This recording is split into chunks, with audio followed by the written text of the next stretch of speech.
Get off me, boy. Alright.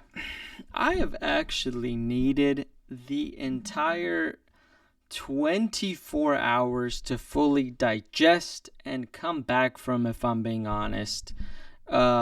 This game that was. Let me try to fix this lighting. If it looks a little creepy, I'm sorry. It's just gonna look a little creepy. Digest this game that was Liverpool versus Aston Villa. Now, there was a couple of mistakes, but I think we got to take them point by point, right? Now, I'm going to mainly be talking about the Liverpool side of things. So I'm gonna start from there. I think that Liverpool have had a problem at least the last 3-4 games where either they're tired, maybe teams are adjusting to them a little bit better. I know last season they burnt out as well. And maybe the tweaks are getting a little bit too cute with Arnie Slot. Obviously I think it was uncalled for subs or mistimed subs. Okay. Now, as far as the substitutions, I actually liked that Darwin Núñez came on, but I hated that Trent Alexander-Arnold came off. And it just seems to keep being this thing where I don't know if the club is trying to prove that Connor Bradley will cover whatever absence he may have, or if they're just trying to rotate players or what it is. But Trent Alexander-Arnold, under no circumstance, should have come off, especially after scoring the goal. Now, I like Szoboszlai. I think he's making great runs, but he's short of confidence in front of goal. It was getting a little bit annoying, so you need somebody to make a good pass. And I think that Curtis Jones, that was in the game for him. Okay, that's fine. So, there was a couple of tweaks here where he could have made, some better substitutions, let's say. And again, Connor Bradley, I think he's out injured. They haven't revealed how long he'll be out for, but he played for, I think it was like 20 minutes. So I believe he came in here. Yeah, so it was the 66th, and then he came off in the 80th, so around 20 minutes, not good to see. And Luis Diaz came on, nothing. So there's just no flair coming up from up front. That's going to be the biggest problem that Liverpool have right now. There is nothing going on up front. If it's not Salah, it's nothing.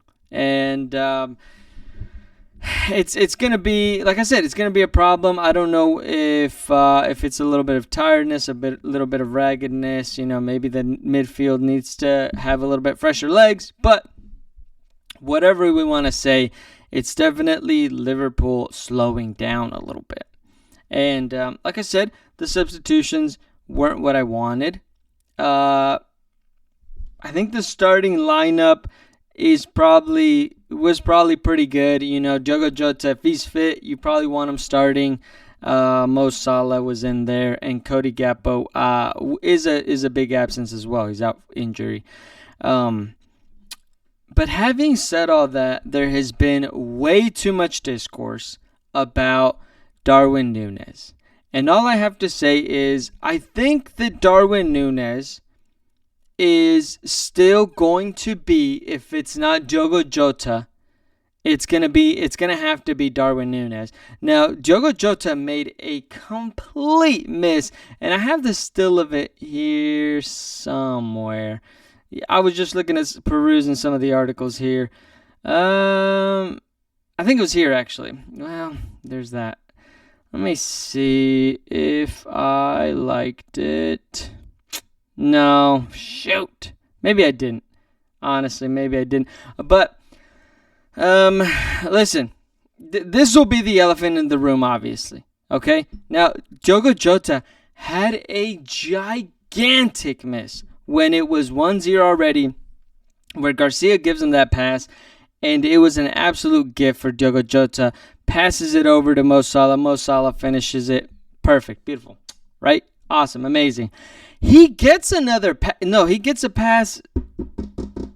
I think it was Gravenberch. I don't, maybe it was Andy Robertson. I don't quite recall exactly who it was, but he's wide open, one-on-one, and he absolutely skies it almost out of the fucking stadium. And it's a giant miss. Okay, that's fine, right? That's fine. The game kept going. Then Aston Villa come back. We're upset. Aston Villa flipped the result. We're pulling our hair out. What's new?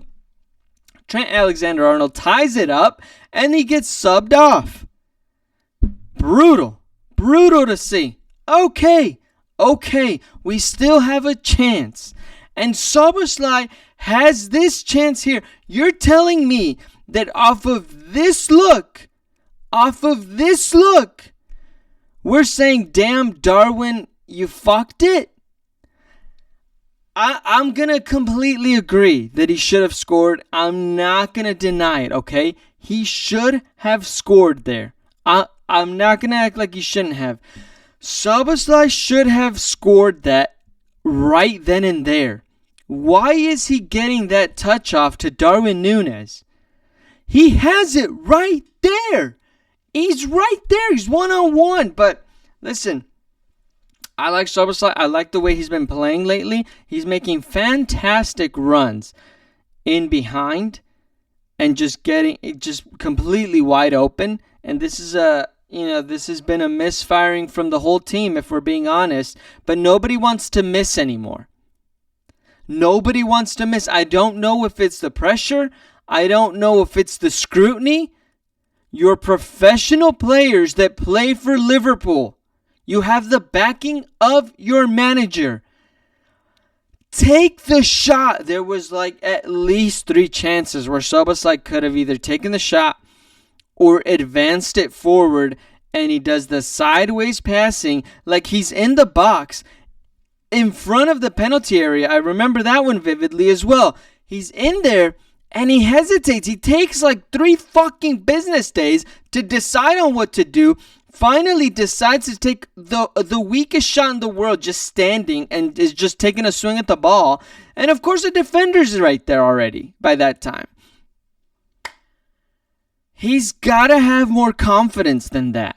I think he put Darwin Núñez in a bad spot there, where Darwin absolutely could have and should have bailed him out. But Szoboszlai got to take that. You're not going to look at that and tell me that Darwin's at fault. Look at the running position there. Look at where he's at. Of course he can lay it to him, and he did a decent job laying it to him. He has it right there, bro. He has it. He's completely wide open. And it's just, the Everton game as well, where it's just like they are just going. They start off at a 10. And again, maybe they're tired. Maybe they're whatever. But they're just letting their foot off of the gas. And I think we Liverpool, some of the Liverpool players, some of the whatever arrogance of being a big team, and you're just like, man, I hate these teams that act like this is their final, right? But you know that going in, that this is their final. You absolutely cannot be fucking walking around. You know that Everton hates your guts. It's the last Merseyside derby in their stadium. Yes, it is their cup final. Yes, you know that. We know that. They know that. Play like it. And the same thing with the Aston Villa game. Again, I hate Aston Villa, that they were time wasting from like the 50th minute on. I hate that McGinn handballs it and it ends up leading directly to a goal. I think that is BS, right? Okay, all of that is BS. But you have an opportunity to win it and you don't take it. Liverpool, we don't take it. Take the fucking shot. Stop giving these fucking teams their final. Stop giving them something to celebrate. You know they're coming in. You know you're the hunted, right? You're not out here hunting. You're not out here, I hope I can scrap out a point. They know that you need a win. Act like you need a win. It's infuriating. And again, so much that we can talk about, but it is just brutal to see. Again, if they're tired, if they're whatever's going on, like if they need to get more rotation, if whatever the case is, but these are the championship runs right now, and they need to dig deep, act like the world's against them, like Arsenal. I hate Arsenal, for all of their fans, for all of their whatever, for always being a victim. They at least show up and play with that intensity, and Liverpool need to do the same.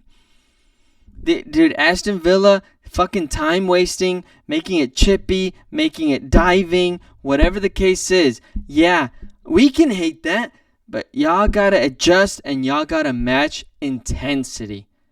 All right? Liverpool act like they're better than everybody. They are. Play like it. Finish the games, man. It's just infuriating. And like I said, I need to see a little bit more. And again, I love Arne Slot. Some of these substitutions lately, some of the starting 11s even are just brutal. Again, not for this game, but Luis Diaz starting in the forward line. He's not a forward, and it's really tough in the Premier League being that forward. He's too fucking small. He has no space in the middle because the teams are just crowding the middle and leaving some open play areas in the wide areas. Listen, if Gakpo's hurt, put Diaz back in that left position. Put Darwin up front, and Mo Salah, he's going to stay. He's going to be the rock. At least you're giving them a chance. You're giving Diaz some space. Darwin he'll miss. Okay, Salah will make something happen. But Darwin will drag those defenders out of space. He's physical. He's chippy. He'll get in there. And he needs the backing to fucking do so. And again, I hate. Listen, maybe it's precautionary, but the Trent substitutions have to stop. They really do. They have to stop unless it is precautionary, which is, okay, that's fine. He had an injury earlier this season. There's a lot of games going on. Okay, I understand. But Andy Robertson stayed. Maybe he could have gotten some fresh legs. Again, if we're talking about rotation. And so it is just some of these starts and some of these finishes and some of these substitutions. Arne Slot, for as much as he has been absolutely just magnificent in the subs and being offensive and just having it click. Curtis Jones, I think, played for too long. McAllister, that was probably a good substitution because he kept getting fouled. He's good. Gravenberch is fine, but I just hope that Liverpool will live up to their status, keep the intensity up, and keep going and push through, because Liverpool have Man City next, and it is just the games are going to get more and more clinical. We had an opportunity here to go 10 points up. It's only 8 now with a game at hand for Arsenal. So we're not looking back. Liverpool just need to keep looking forward, look at just their next fixture, and play as such. But let me know what you think. Let me know what you think, honestly. I mean, do you think Darwin will just fuck it up? Maybe Chiesa could get in there. I don't, there needs to be some sort of movement. I don't know why Chiesa is not getting a lot of love. But anyway, there needs to be some sort of change in which, we see something different. We see something different.